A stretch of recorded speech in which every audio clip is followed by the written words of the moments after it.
The taste of stale coffee clung to my tongue, a familiar anchor in the drab reality of my Tuesday morning.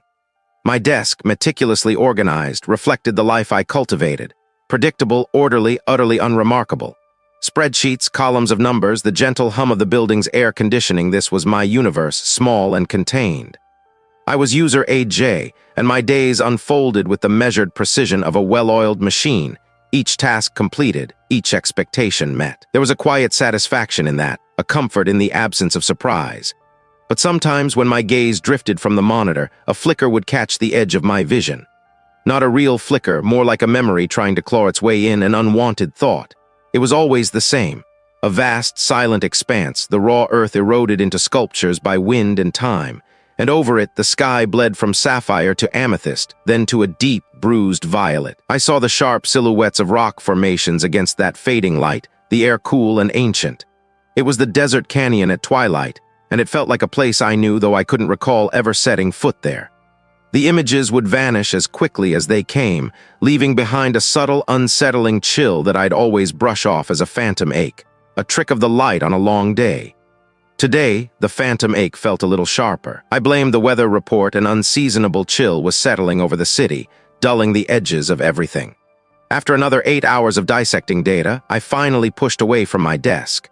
The routine demanded a walk, a brief detour through the city's older districts before heading home. It was my way of decompressing, of injecting a sliver of unplanned movement into an otherwise rigid schedule. The antique shop was an anomaly, a cluttered oasis of forgotten things nestled between a sterile modern cafe and a dry cleaner. I'd passed it hundreds of times, never once stepped inside. Its window was a chaotic jumble of porcelain figurines, tarnished silver, and dusty books. Tonight, however, something pulled at me. Not a conscious decision, more like a magnetic tug at my core, an almost physical lean towards the shop's peeling door. The air was thick with the scent of aged wood, dust, and something else, something metallic and faintly sweet, like ozone after a storm. The shop was a labyrinth of narrow aisles, each shelf groaning under the weight of decades. My usual inclination was to find the quickest exit, but tonight I felt an inexplicable determination to explore. My gaze swept over a collection of pocket watches, then an array of framed daguerreotypes, their subjects staring out with unnervingly serious eyes. There, on a small, velvet-draped pedestal, sat the object. It wasn't large, perhaps the size of my two fists pressed together, but it dominated the space around it. Its form was what truly arrested me. It defied easy description. There were angles that seemed to fold inward on themselves, curves that twisted into impossible knots, and surfaces that shifted subtly, almost imperceptibly, as if refusing to hold a singular shape. It wasn't symmetrical, yet it possessed a profound, unsettling balance. It wasn't geometric, but its lines suggested an order far beyond anything I understood. It was non-Euclidean. My mind struggled to reconcile what my eyes saw with what my brain knew to be possible. It was a vibration, a deep resonance that spoke of ancient things, of distances vast and unknowable. My fingers twitched, an urgent desire to touch its surface blooming in my palms. My heart, usually a steady drum, began a more insistent rhythm, a quiet thrumming beneath my ribs. Interesting, isn't it? A voice rasped from the gloom, startling me. I hadn't noticed the shopkeeper emerge from behind a towering stack of encyclopedias. He was a small, wizened man, his eyes like chipped glass, peering at me over spectacles perched low on his nose. I swallowed, finding my voice a little rough. What is it? The shopkeeper shrugged, a loose collection of bones beneath a faded tweed jacket. Came in with a lot from an estate sale deep in the desert. Nobody knew what to make of it. Looks like some kind of modern sculpture, perhaps, or very old. Hard to tell. Doesn't match anything in my catalogs. Modern sculpture, right. My mind tried to accept that explanation, but the object itself seemed to mock the simplicity of the words. It felt far older than any human civilization, far stranger than any artistic movement. It felt alien, though I quickly dismissed the thought. I didn't believe in such things. How much? I asked, the words surprising even myself. The unease that had pricked at me moments before was now overshadowed by a powerful, undeniable curiosity. It was a hunger almost to possess this enigma, to bring it into my ordered world, and somehow decipher its impossible angles. My determination, usually reserved for navigating complex data sets, now focused entirely on this strange artifact. The shopkeeper named a price that was surprisingly low, almost as if he, too, wanted rid of it. Or perhaps he simply valued it as another piece of interesting junk. I didn't hesitate. My hand went directly to my wallet, ignoring the faint tremor that ran up my arm as I withdrew the bills. I shook my head, clearing it. It was just a strange object, a peculiar find, nothing more. Clutching the surprisingly heavy sculpture, I left the shop, the discordant chime of the bell echoing behind me. The city lights seemed a little dimmer, the familiar streets a touch more labyrinthine. The object felt warm against my palm, humming a low, silent song that only I could feel. I told myself it was just a unique piece for my bookshelf, a conversation starter. I didn't believe in such things, not really. But the object, sitting on my coffee table, pulsed with an unspoken question that my rational mind couldn't quite silence. It felt ancient, not just old, but deeply ancient, like a sliver of the planet's core given impossible form. I'd tried to put it away, to shove it into a drawer, but something held me back, a strange, almost magnetic pull. So it remained a silent, unsettling fixture in my otherwise unremarkable living room. That night, the dreams began. I was standing in a vast, empty expanse, the ground beneath my feet cracked and dry. Above, the sky bled from a bruised purple into a fiery orange, the last vestiges of the sun clinging to the horizon. It was the desert canyon at twilight, stark and desolate, yet breathtakingly beautiful in its harshness. The air was still, heavy with an unnatural quiet, save for a low, resonant thrum that seemed to vibrate in my bones rather than my ears. It wasn't a sound, not really, but a feeling, like the earth itself was clearing its throat. Then from the canyon walls, shadows stretched and twisted, not like normal shadows, but as if they had a life of their own, coiling and reaching. They elongated into impossible shapes, thin, spindly things that moved with a slow, deliberate grace.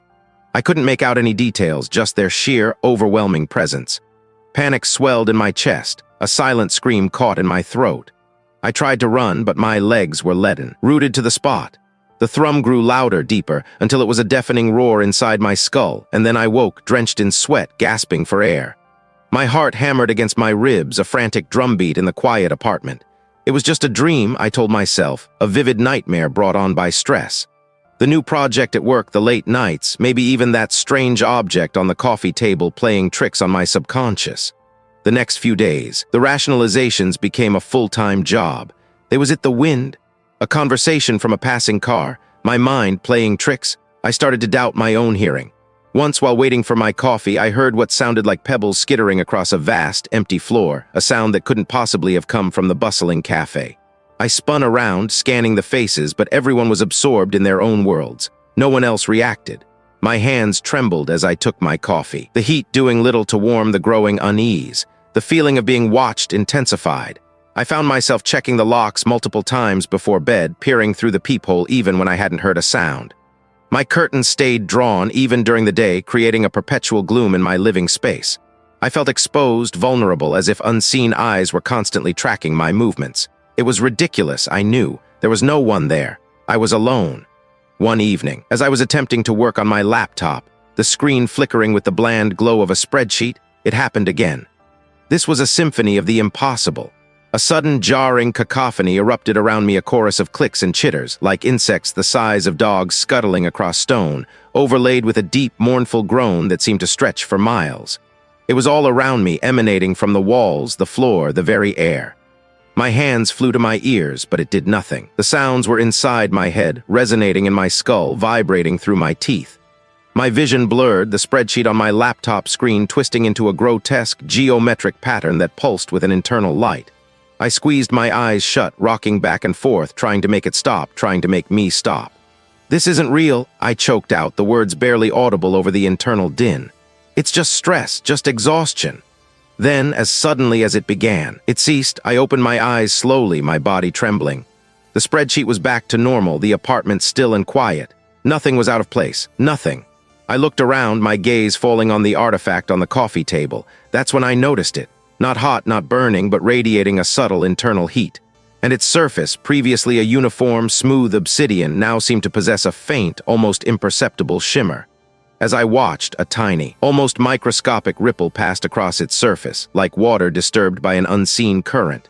It was gone in an instant, a trick of the light, perhaps. But I knew what I saw. The artifact wasn't just a strange sculpture, it was doing something. It was alive in some terrifying, incomprehensible way. They weren't just in my head. They were coming from somewhere. And that somewhere, I was beginning to suspect, was connected to the object sitting innocently in my living room. The silence that followed the cacophony was less a quiet and more an absence, a gaping void where sound used to be. My ears rang with it, a phantom echo of the impossible noise. I lowered my hands, my muscles stiff, and slowly opened my eyes. Everything was exactly as it had been. The spreadsheets glowed innocently on my monitor, the stack of bills sat accusingly on the corner of my desk, and the air was still, devoid of any metallic tang or lingering vibration. Nothing, except the artifact. My gaze snagged on it, sitting on the small table by the window, its dark, strange surface absorbing the meager light. It hadn't moved, it hadn't changed. That it had touched me somehow, reaching into the very core of my perception and twisting it. My hands trembled, not from fear alone, but from a burgeoning, terrible curiosity. What was it? What had it done? And more pressingly, could it do it again? I couldn't just let it be. Not after what I'd experienced. The mundane world felt thin, transparent, stretched over something vast and terrifying. I pushed away from my desk, the chair scraping loudly against the floor, a sound that felt alien in the sudden quiet. My fingers hovered over the keyboard, a familiar comfort, a gateway to information. I had to know. My initial searches were fruitless, as expected.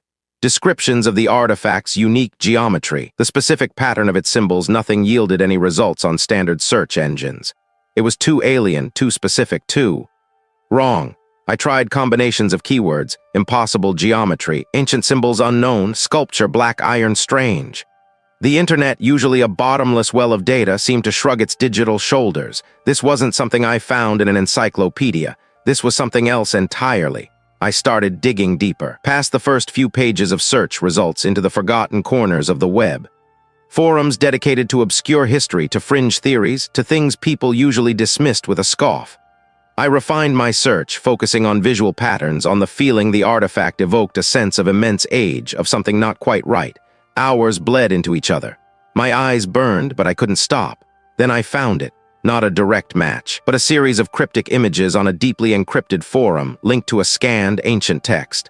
The images were crude drawings, stylized but unmistakable. One of them depicted a similar object, though larger, more intricate, surrounded by robed figures. This wasn't just some strange curio. My gaze flickered from the screen to the artifact, then back to the text. The words on the screen seemed to writhe, the pixels shifting, blurring. A passage from the translated text glowed with an unnatural intensity, pulling my eyes to it. And in the desert canyon at twilight, the conduit. The words bled from the screen, seeping into my mind. The apartment dissolved around me. The hum of my computer vanished. I was no longer sitting at my desk. A dry, hot wind whipped past my face, carrying the scent of dust and distant scrub. The air was cool, but the ground beneath my bare feet was still warm from the day's sun. The last slivers of an orange sun clung to the jagged peaks, painting the horizon in streaks of fiery desperation. It was a desert canyon at twilight, vivid and real, every grit of sand, every distant call of a nocturnal creature utterly present. I felt tiny, insignificant, standing in this vast, ancient place. I wasn't just seeing it. I was in it, feeling the grit between my toes, the dry air in my lungs. My heart hammered against my ribs, a frantic drum in the echoing expanse. This wasn't a memory. I'd never been here. This was an intrusion, a flicker at the edge of my vision. They weren't human. Their forms were too angular, too fluid, their movements without grace or purpose, merely existing. They seemed to ripple like heat haze off hot asphalt, their presence a silent scream in the vastness. I couldn't look away, even as an instinct deeper than survival shrieked for me to flee. Then, as suddenly as it had come, the vision snapped. My apartment coalesced around me, the blue glow of the monitor washing over my face. My hands were gripping the edge of my desk, gripped tight.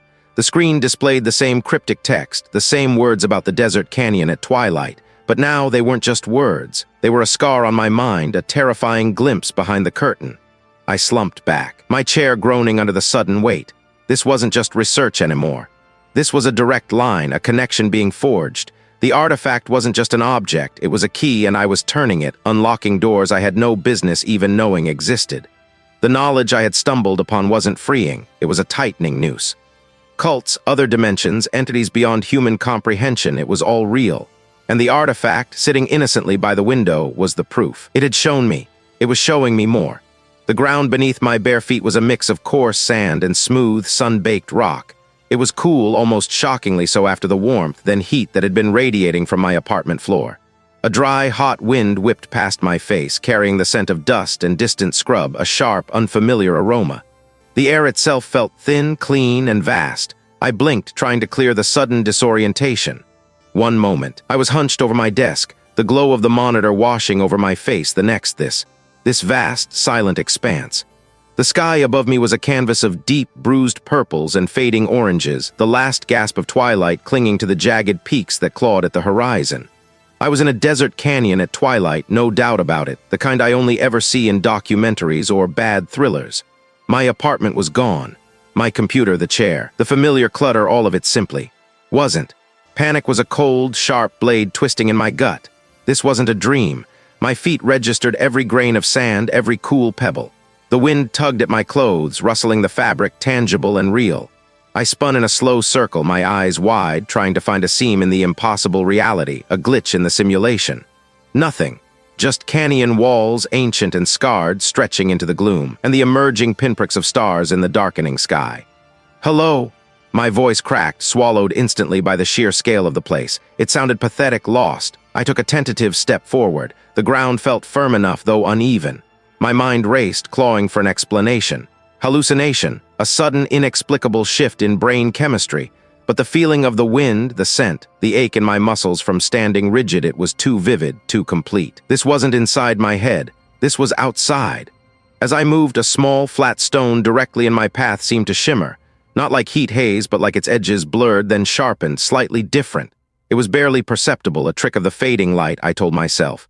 My eyes were still adjusting. I stepped over it, feeling a jolt of unease. I kept walking, drawn deeper into the canyon's maw by some instinct I couldn't name. The walls rose steeply on either side, carved by eons of wind and water. I watched it intently, trying to ground myself in its solidity. As I walked, watching it, I could swear its silhouette subtly shifted. Not dramatically, not like it moved, but its outline seemed to redraw itself, a corner sharper, a curve softer, only to snap back to its original form the instant I tried to truly focus on the change. It was like catching a glimpse of something out of the corner of my eye, but when I looked directly, it's gone, only this wasn't gone, it just reset. My heart began to hammer, a frantic drum against my ribs, my breath hitched. This was more than my mind playing tricks. This was the world itself. I pressed a hand against the rough sandstone of the canyon wall, needing the tangible proof of its existence. The rock was cool, gritty beneath my palm. I traced a long, deep fissure running vertically up the wall, a natural split. But as my fingers followed the line, my eyes saw something impossible. For a brief, dizzying moment, the fissure didn't just run straight. It bent, acutely at a 90-degree angle, then continued upwards, before curving back to rejoin its original path, all within a space of a few feet. It was a geometry that simply couldn't exist in natural rock, a visual impossibility that resolved itself back into a perfectly straight line the instant I stared too hard. My hand felt the straight line. My eyes saw the impossible bend. A low, guttural cry like a coyote's howl echoed from somewhere distant in the canyon. It was a mournful, lonely sound. Then, with a sudden, sickening lurch in my stomach, the sound reversed. The entire sequence lasted less than a second, a stutter in time itself. I stumbled back, tripping over my own bare feet, landing hard on the sand. My palms stung, gritty with tiny stones. This wasn't a delusion. This wasn't a trick of light or sound. This was real. The world was coming apart at the seams. The very fabric of this desert canyon at twilight was twisting, warping, momentarily presenting forms and events that defied everything I understood about reality. It was messing with everything. It had pulled me here, and now it was pulling this place apart, piece by agonizing piece. A profound disorientation washed over me, a sense of being utterly unmoored. Panic threatened to consume me whole, to paralyze me in the sand. But beneath it, a stubborn flicker remained, determination. I pushed myself up, shaking but resolute. I didn't know how I got here or what was happening, but I couldn't just stand here and let myself unravel. I had to move. I had to find a way out, or at least understand what monstrous intelligence was pulling these strings. With every impossible bend and temporal stutter, the fear intensified, but so did the desperate, urgent need to comprehend. A dry, hot wind whipped past my face, carrying the scent of dust and distant scrub, a sharp, unfamiliar tang that did nothing to anchor me to any recognizable reality. I stood in a desert canyon at twilight, the sky above a bruised tapestry of deep purples and oranges, bleeding into an indigo so profound it seemed to swallow the first hesitant stars. Towering rock formations, sculpted by millennia of wind and sand, loomed like silent ancient sentinels, their craggy faces catching the last dying light. I still clutched the artifact. It felt heavier now, denser, a cold, smooth stone that hummed faintly against my palm. Its presence was no longer a curiosity, no longer even a threat I could quantify. It was a part of me, an unwelcome graft. My fingers, numb from the cold of the stone, felt a strange pull, a gravitational insistence that rooted it to my flesh. This was it. This nightmare had to end. I couldn't keep living like this, slipping between worlds, my own mind fraying at the edges. My arm, however, refused to obey. It locked, rigid and unresponsive, as if encased in invisible stone. I strained, my muscles screaming, sweat beading on my forehead despite the cool desert air. The artifact remained fixed in my grip, an extension of my hand, a growth I couldn't sever. I tried to pry my fingers open to force the object away, but they were clamped shut, fused to the smooth, alien surface. It was as though my own hand had betrayed me, becoming an accomplice to my torment. A low thrum vibrated through my bones, not a sound I heard with my ears, but a deep resonance within my very marrow. The air grew thick, pressing in, heavy with an unseen presence. It was the entity. It was here. Futility. The feeling was overwhelming, a crushing wave of cosmic indifference that washed over me, stripping away any lingering sense of control or agency. It was a truth delivered with the force of a collapsing star, leaving no room for argument or denial. Then came the images, not seen with my eyes, but imprinted directly onto the canvas of my consciousness. Geometries that defied Euclidean space, shapes that shifted and reformed with an impossible fluidity, existing in dimensions my brain struggled to even process. My name, UserAJ, felt alien on my mental tongue. My memories, once a solid anchor to who I was, began to unravel. Was that really my apartment? They were those my colleagues, my mundane routines. They felt like borrowed costumes, roles I had played for a brief, inconsequential scene. I was no longer UserAJ, a person with a life, a history, a future. I was a vessel, a conduit, a temporary lens through which something ancient and terrible could observe. The entity's presence intensified, not with malice, but with a profound, terrifying disinterest. It was like being observed by a mountain or a galaxy, an entity so far beyond human comprehension that my existence was less than dust. I was a pawn, not a victim, not a target, but a mere instrument. The artifact wasn't something I had stumbled upon, it had found me.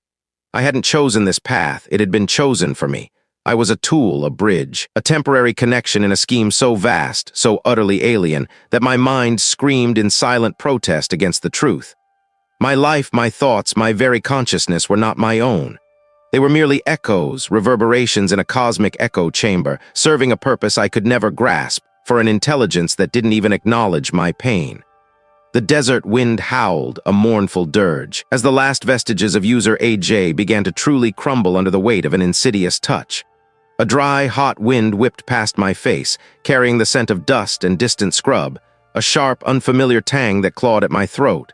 I stood there, shivering, though the air wasn't cold. It was the shock, I thought, the sheer impossible shift. My apartment, my worn rug, the faint smell of old coffee, all gone. Replaced by the dizzying immensity of a desert canyon at twilight. The sky above was a bruise of deep purple and fading orange, bleeding into an inky blackness at the zenith where the first pinpricks of stars were beginning to appear. But these weren't the stars I knew. They were too bright, too numerous, forming constellations that twisted and writhed, patterns I couldn't comprehend, like an angry, luminous script written across the heavens. "No," I whispered, the sound swallowed instantly by the vast silence. My voice felt small, thin, a foreign noise in this monumental space. How? Why? One moment I was staring at the shimmering surface of the artifact on my coffee table, the next this. The grit between my toes, the sting of the wind, the metallic taste in my mouth, it was all too real, yet utterly impossible. I took a tentative step, then another, my bare feet sinking slightly into the fine sand. The canyon floor was uneven, strewn with rocks the color of rust and dried blood. It wasn't empty. It was full of something, a pressure, a vast indifference that pressed down on me from all sides. I looked back, searching for any sign of a portal, a ripple, anything that might explain my displacement. Nothing, just the same endless, impassive rock and sand. But then, as my eyes adjusted to the deepening twilight, I saw it, or thought I saw it. On a small, flat outcropping of rock, barely visible in the encroaching gloom, sat the artifact. It was wrong. It was always wrong. My mind screamed at me to turn away, to run, but my feet felt rooted to the spot. A new sensation began to creep into my awareness, a subtle distortion of the air itself. The canyon walls seemed to undulate, breathing in and out, their ancient faces twisting into grotesque parodies of human agony, then dissolving into abstract, impossible angles. The distant scrub, skeletal and spiky, appeared to writhe, its branches reaching like bony fingers towards the bruised sky. I clamped my hands over my ears, trying to block out the low, resonant hum that had begun to vibrate in my bones, a sound without source, without direction, yet everywhere. It was the sound of the canyon, of the desert, of everything here, singing a song of unimaginable age and vast, uncaring power. Then I saw him silhouetted against the last sliver of dying light on the horizon, walking slowly towards me from the far end of the canyon. He was small, distant, but undeniably human-shaped. Hope, a desperate, foolish thing, flared in my chest. Another person, someone who could explain, someone who could help. "Hello," I croaked, my voice a ragged gasp. I started to run towards him, stumbling over the uneven ground, my bare feet protesting with every step. "Hey, over here!" As I got closer, the figure didn't respond, didn't even seem to register my presence. He moved with a strange, gliding gait, his head tilted at an unnatural angle. The twilight made it hard to make out details, but something was off, terribly off. His proportions seemed to stretch and contract with each step, his limbs elongating, then snapping back. Lost? I managed, my voice trembling. The hum intensified, a maddening thrumming behind my eyes. The figure stopped. Slowly it turned its head, or what I perceived as a head. In the deepening gloom, its face wasn't a face. It was a shifting mosaic of impossible angles and facets, reflecting the strange starlight in ways that defied optics. My mind reeled. This wasn't a person. This was an echo, a distortion. My sanity, already frayed, snapped like an overstressed cable. The canyon walls began to melt, their solid forms dissolving into shimmering, translucent sheets through which I could glimpse impossible geometries, structures that defied 3 dimensions. The sand beneath my feet felt less like sand and more like a tide of living dust. Each grain a tiny, screaming consciousness. This walking horror raised a hand. Its fingers were too long, too many, ending in points that seemed to pierce the fabric of the air itself. It wasn't reaching for me, I realized. It was pointing at me. Not UserAJ, the person, but at the place where UserAJ was, the space I occupied. And in that moment, I understood. The reveal wasn't about the artifact or the canyon or even the figure. It was about me. I wasn't just seeing these things, I was becoming them. My own self, my memories, my understanding of who I was were dissolving, replaced by the indifferent, monstrous truths. The boundaries between my internal madness and the external reality had not just blurred, they had ceased to exist. I was the canyon. I was the shifting figure. I was the impossible stars. The last sliver of sun dipped below the jagged rim of the canyon, painting the sky in violent streaks of bruised purple and angry orange. A cold, dry wind, smelling of dust and ancient stone, whipped around me, carrying with it a faint, metallic tang. Every step I took on the gritty sand of the desert canyon at twilight felt deliberate, heavy, pushing me closer to the impossible figure ahead. He hadn't moved an inch since I'd first spotted him, yet his presence seemed to fill the vast emptiness of the canyon. The shadows, now long and distorted, played tricks, making him appear taller, thinner, then impossibly wide. His head, still tilted at that unnatural angle, seemed to swivel imperceptibly, as if scanning the horizon with something other than eyes. My own breath hitched in my throat, a ragged, burning gasp. This was it, the core of it all. As I closed the final distance, a low hum began to emanate from the artifact clutched in my hand. It was a sound I felt more than heard, a vibration that resonated deep in my bones, making my teeth ache. The object pulsed with an inner, sickly green light, mirroring the last faint glow of the dying sky. The figure before me was no longer a man. Its clothes, what I'd assumed were clothes, rippled like disturbed water, even though the wind was calm around him. The proportions I'd noticed earlier weren't just stretched. They were wrong, like a drawing rendered by a hand that understood geometry but not physics. A limb would extend impossibly long, then retract into itself, only to reappear at a different point on its frame. My vision blurred at the edges, the canyon walls seeming to warp and breathe around me. The air grew thick, not with dust, but with an indescribable pressure, as if the very fabric of existence was being squeezed. The hum from the artifact intensified, now a shriek that threatened to tear my eardrums. I squeezed my eyes shut, but the green light was still there, blazing behind my eyelids, imprinted on my very perception. When I opened them again, the figure had changed. And then it wasn't a figure at all. It was a window, a tear. The artifact in my hand flared, its green light erupting into a blinding, all-consuming radiance that seemed to swallow the last vestiges of the desert canyon at twilight. It was no longer an object in my grasp. It was an extension of myself, an anchor to something terrifyingly vast. And through it, the window opened wider. My mind, already frayed at the edges, tried to process what flooded in. It wasn't a sight, not in any conventional sense. It was a comprehension. A sudden, brutal understanding of the true cosmic order. The universe wasn't just bigger than I imagined. It was fundamentally different. They weren't evil, not in a human sense, but simply existed on a scale so grand, so utterly alien, that our existence was less than a footnote. We were dust motes in the wind of their breathing, our joys and sorrows less than the static on a distant, unheard signal. I saw the connections, not mathematical formulas or scientific principles, but the raw, unadulterated threads of being that linked everything. The canyon walls, the sand beneath my feet, the cold air, my own struggling heart, all were merely temporary configurations, illusions woven by a consciousness far beyond my own. And I was part of it, not as an observer but as a participant. A tiny, insignificant node now awakened to its true, horrifying place. The pressure intensified not just in the air, but inside my skull, my chest, my very cells. It felt like every atom of my being was being pulled apart and reassembled simultaneously, not violently, but with an indifferent precision that was far more terrifying. My memories, my identity, the accumulation of UserAJ, the ordinary individual, began to peel away like old paint. My name, the faces of my past, the mundane routines that had once defined me. They dissolved, not into nothingness, but into a vast, shimmering network of information. I wasn't seeing the entity. I was experiencing its perspective. Its presence wasn't a thing to be observed. It was the very framework of reality itself, now unveiled. My human mind was a sieve, incapable of holding such immensity. It fractured, splintered into countless facets, each trying to grasp a different impossible truth. My body began to hum, echoing the artifact. Not a sound, but an internal vibration that resonated with the frequency of the unveiling. My limbs felt disconnected, my skin tingling as if charged with an impossible energy. I wasn't UserAJ anymore.